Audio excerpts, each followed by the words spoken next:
with bourbon in or nothing? A classic scene from Pulp Fiction, a surprise $200 million smash hit worldwide that earned 7 Oscar nominations and worldwide acclaim for its 32-year-old director, Quentin Tarantino. But is Pulp Fiction really a watershed film? Is Quentin Tarantino, who has directed only 2 films, a one-man new wave or just a flavor of the month? That's the subject of the special edition of Siskel and Ebert called Pulp Faction, the Tarantino Generation. I'm Gene Siskel of the Chicago Tribune. And I'm Roger Ebert of the Chicago Sun-Times. Rarely in our years on the movie beat has a new director become as hot, as fast as Quentin Tarantino. Even Martin Scorsese and Francis Coppola had warm-up periods. In his combination of public persona and directorial acclaim, he goes on the list with Spike Lee and Woody Allen. And to find the same combination of high-profile and hot first film, you'd have to go all the way back to Orson Welles. In Tarantino's case, it's a combination of 2 factors. He makes good movies, and he has a flair for self-promotion. So far, he's directed only 2 films, writing and acting in both of them. Here he is as a professional bank robber in his first picture, Reservoir Dogs, from 1992. You're not blind. Just got blood in your eyes, all right? And here's Tarantino in Pulp Fiction, none too happy that his friends have turned up at his house with a dead man in their car. Don't you realize, man, that if Bonnie comes home and finds a dead body in her house, I'm going to get divorced? Tarantino first made his name on the film festival circuit. Reservoir Dogs was discovered at Sundance and hailed at Cannes. And here he is last year at Cannes accepting the Palme d'Or, the festival's grand prize for Pulp Fiction. In addition to directing his own films, Tarantino is a high-profile screenwriter. His original story was the basis for Oliver Stone's Natural Born Killers, and he authored the screenplay for Tony Scott's True Romance. I've been in America all my life. Always wanted to see what TV in other countries looks like. Where do you think we should go, my little turtle dove? And he executive produced Killing Zoe, directed by Roger Avery, his writing partner on Pulp Fiction and his partner behind the counter in that famous video store where they both watched as many movies as they could. Tarantino also acts in other people's movies. Here he is as a party guest in 1994's Sleep With Me, explaining his own highly unusual analysis of Top Gun. It is the story about a man's struggle with his own homosexuality. That's it. And here he is as a mysterious figure who emanates from a Las Vegas swimming pool in Destiny Turns On the Radio. In fact, QT seems to be everywhere these days. Here he is guest starring in a Pulp Fiction parody on an episode of friend Margaret Cho's All-American Girl. You got to plunge it in, you know, just to, you know, get through that breastbone. And he's a popular guest on talk shows, making himself right at home with Jay Leno. Yeah, so a little bit. Yeah, change it. And he's also acting in Spike Lee's new film, Girl 6. Today, I think it's safe to say Quentin Tarantino is one of the 2 or 3 best-known movie directors in the whole world, but on this show, we may be asking, is there a danger here of too much too soon? Well, the director that you haven't mentioned that he should be compared with in terms of being omnipresent and a public figure and a guest on talk shows is Alfred Hitchcock, of course. That's the level of penetration this guy is getting into the world. And why would a director like Spike Lee, who's a cutting-edge director, use Tarantino?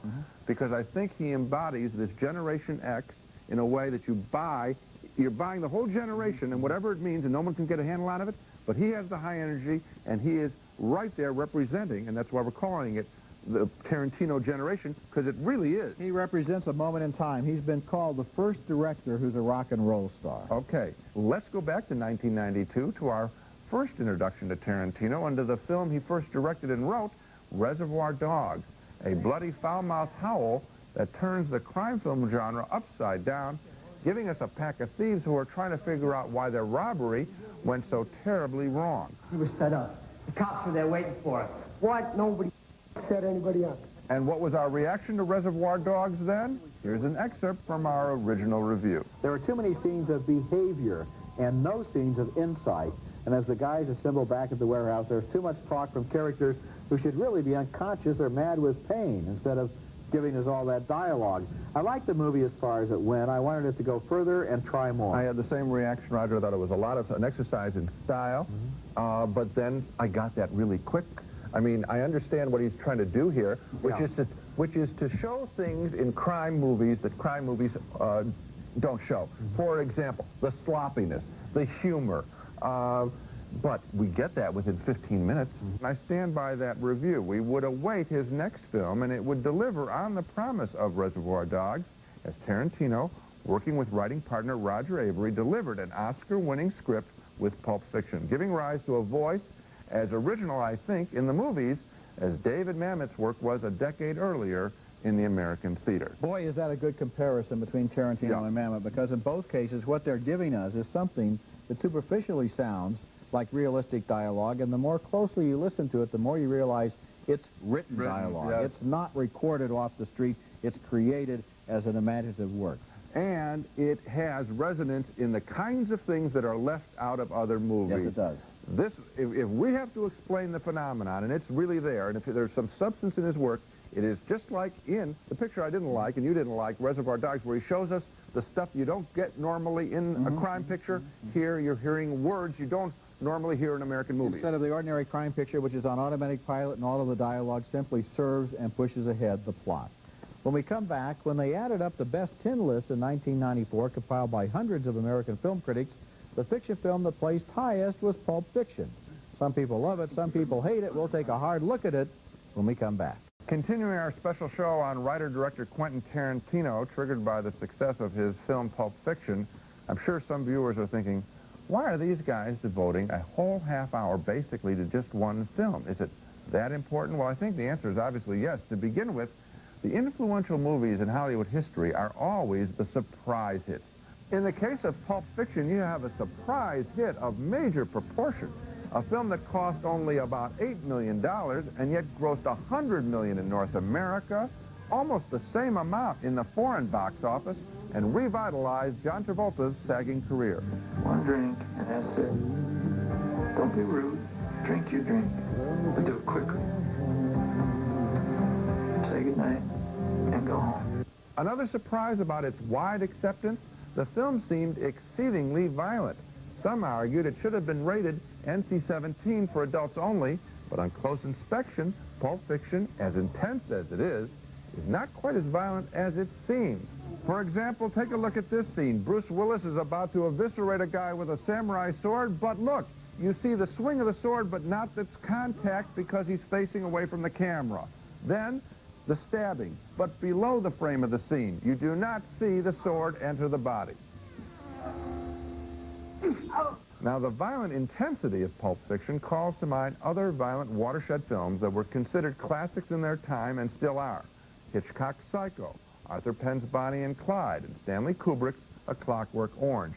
Each film shook up a tired, bloated movie industry and used a world of lively lowlifes to reflect how dull other movies had become. And that, I predict, will be the ultimate honor for Pulp Fiction. Like all great films, it criticizes other movies. Roger and I have been witness to the ossification of American movies with their brittle formulas.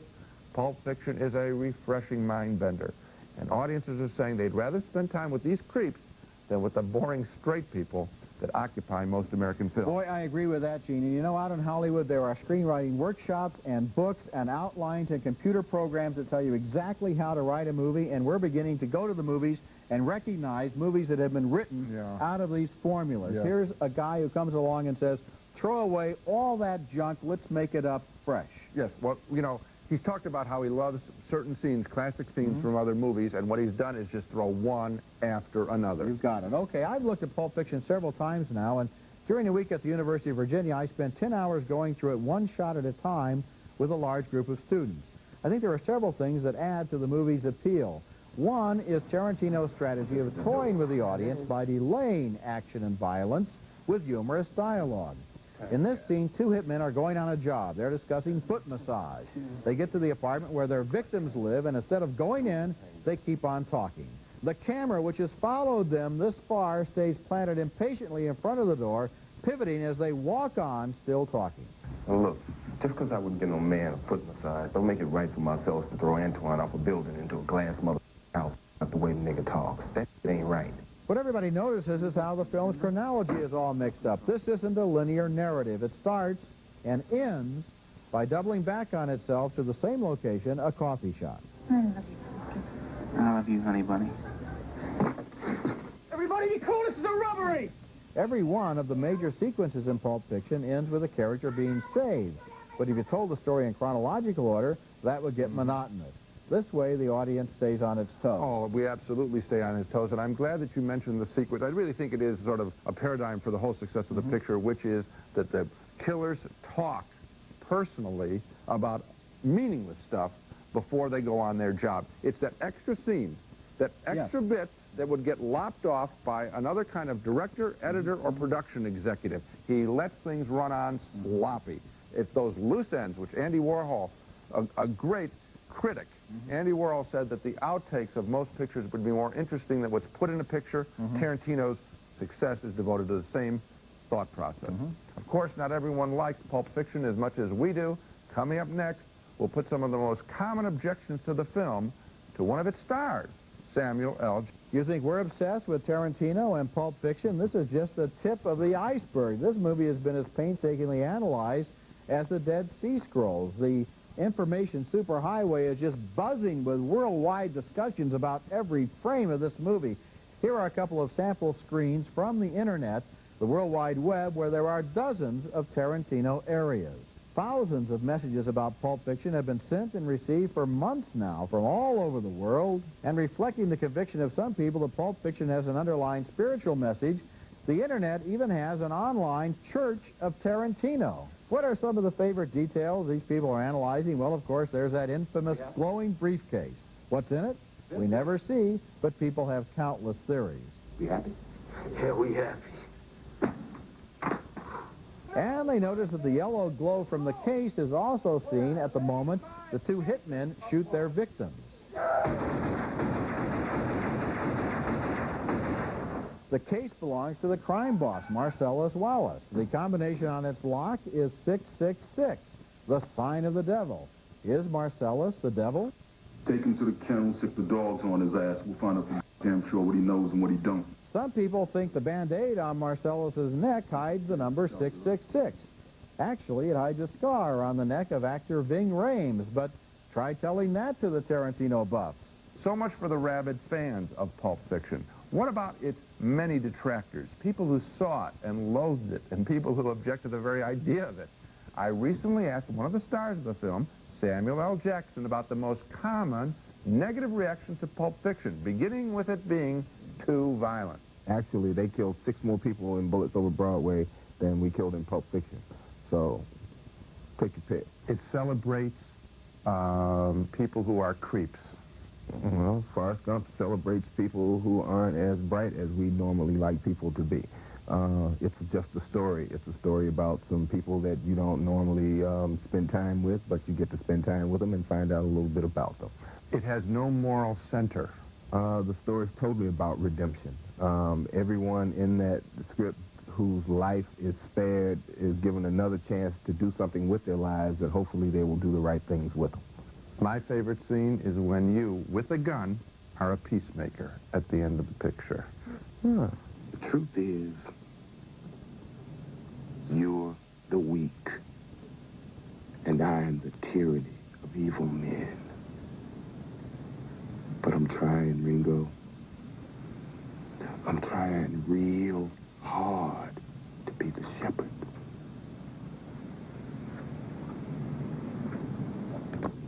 When I first read it, I had a totally different take on it. And when I was at home preparing to audition for that scene, I was thinking of all these, threatening things that I should do to this kid with this gun, da-da-da-da. And during the audition process, when I started to do that speech, something happened, and I did something totally different from what I prepared to do. And that's what ended up in the film. The thing that I did that actually got me the job, because that's when Lawrence Bender told me that they'd never seen the end of the film until I did that audition piece, and they knew how the film was supposed to end. How do you explain the success of the picture? This is a $100 million art film. Well, I actually think that it's such a new and innovative concept to have actors on screen moving a story along with dialogue. You serious? You really thinking about quitting? The life? Yeah. Most definitely. What you gonna do then? Basically, I'm just gonna walk the earth. What you mean walk the earth? you know, like Kane in Kung Fu. Theater is a tell-me medium, and film is a show-me medium. But Quentin found a way to marry the two. Samuel L. Jackson, again referring to the script of Pulp Fiction, a script I suspect that is going to become required reading in film schools across the country. If it isn't already. Coming up next, we'll take you deeper into the world of Quentin Tarantino and the movies that influenced him. Continuing our special show on Quentin Tarantino, he seemingly came out of nowhere, but now that he's arrived, people want to know where nowhere was. Well, he was born in Knoxville, Tennessee in 1963 to a woman who was half Cherokee and half Southern white. I couldn't find anything out about his father. She named him after Burt Reynolds' character Quint in Gunsmoke. They moved to Los Angeles when he was 2, and she took him to the movies regularly. That love affair with film would continue with his early job in a video store in Manhattan Beach, California, which only added to his encyclopedic knowledge of movies. Tarantino has been interviewed widely about his favorite films. According to an interview in Vanity Fair, his trinity of all-time favorites includes Martin Scorsese's Taxi Driver, and I suspect he really likes the scene where avenging angel Robert De Niro confronts a vicious pimp played by Harvey Keitel. I'm hit. What are you on looking? Brian De Palma's Blowout with Pulp Fiction star John Travolta is also among Tarantino's holy three of favorite movies. A favorite scene, my guess, this chase scene in a Philadelphia train station as Travolta tracks the killer, John Lithgow. That's why I don't ride this subway anymore, because it's just not safe. You know, I mean, I wouldn't even come down here if it wasn't for you. And finally, an odd choice. Howard Hawks' Rio Bravo from 1959, with Sheriff John Wayne and a drunken deputy, Dean Martin, holding together a town under attack from outlaws. A favorite scene of Tarantino's might possibly be this one, featuring a card sharp played by Angie Dickinson, who, like Uma Thurman in Pulp Fiction, plays a woman of questionable virtue who knows what she wants. You've made me mad, Sheriff. You didn't ask me if I took those cards. So you're going to have to prove I've got them. And the only way I know you can do that is to search me. Search you? That's right. I think what Tarantino likes about all three films, and what Pulp Fiction shares, is the honesty, the directness of the characters. Characters under life and death pressure that don't have the time to be false. Human beings on point. That's the movie-informed world of Quentin Tarantino. Among the other video titles that directly influenced Tarantino's screenplays, of course, The Glowing Suitcase may have been inspired by this scene from a 1953 film named Kiss Me Deadly. And the 1984 cult film Repo Man has a glowing automobile trunk. Another movie that Tarantino says influenced him a lot was City on Fire, the 1987 Hong Kong action film by Ringo Lam that included a crucial scene where all the characters are locked in a standoff, pointing their guns at each other. He liked that scene so much he used it in both Reservoir Dogs You lost your life. and True Romance. Holy what the going on? Who are these guys? And all of these movies, of course, are available on video. You can be influenced by the same films that influenced Quentin Tarantino. We've heard a lot of talk about the video generation, the wired generation, taking input from all kinds of sources, both high and low culture, and making something new out of it. That's what Tarantino seems to be doing, and I think he's going to be influential in freeing other filmmakers from the lockstep formulas of standard Hollywood screenplay outlines. Well, the imitations have already started. We've seen a bad one, Destiny Turns on the Radio. Let's hope in the future we see some done well. Coming up next, Quentin Tarantino, as we've mentioned, is everywhere these days. Is he spreading himself too thin? We'll try to give him some unrequested career advice. The doctors are in. We're calling this final segment, The Doctors Are In. Now, this is a free service that Gene and I sometimes provide here on Siskel and Ebert, where we examine the state of health of a movie person's career and then make our diagnosis. And in the case of Quentin Tarantino, my diagnosis would be, Quentin, you are overextended. And so the doctor's prescription, you should slow down and take care of business. And in your case, business should mean writing and directing movies, not becoming a character actor and a talk show personality. I completely agree. If he is going to do all this extra stuff, and particularly on talk shows, I think he has to remember to always talk about the movies and what he sees as his vision for American movies. Use the vehicle of the talk show, not to just be a performer, but to talk about film. That's it for this special show. Next week, we'll be back with reviews of some big summer movies, including Congo, based on Michael Crichton's bestseller about a group of explorers trapped in the African jungle by a new breed of highly intelligent gorillas, and Pocahontas, the latest Disney animated feature. That's next week, and until then, the balcony is closed. Trio three-way outdoor protection, Pamba-free sunscreen, natural insect repellent and moisturizer, and an herbal-scented formula. Protect your family from Lyme disease with Trio. Remington's Triple Foil, the only shaver with 3 narrow microscreens designed for those hard-to-shave places. If you can grow it, we can shave it. Remington Triple Foil. Finally, a panty that won't go where it shouldn't. A panty that actually stays in place from Fruit of the Loom. Clothes that make you feel good. Unscented Lever 2000, the mildest deodorant soap, so it's best for your skin, even the most sensitive skin. Unscented Lever 2000.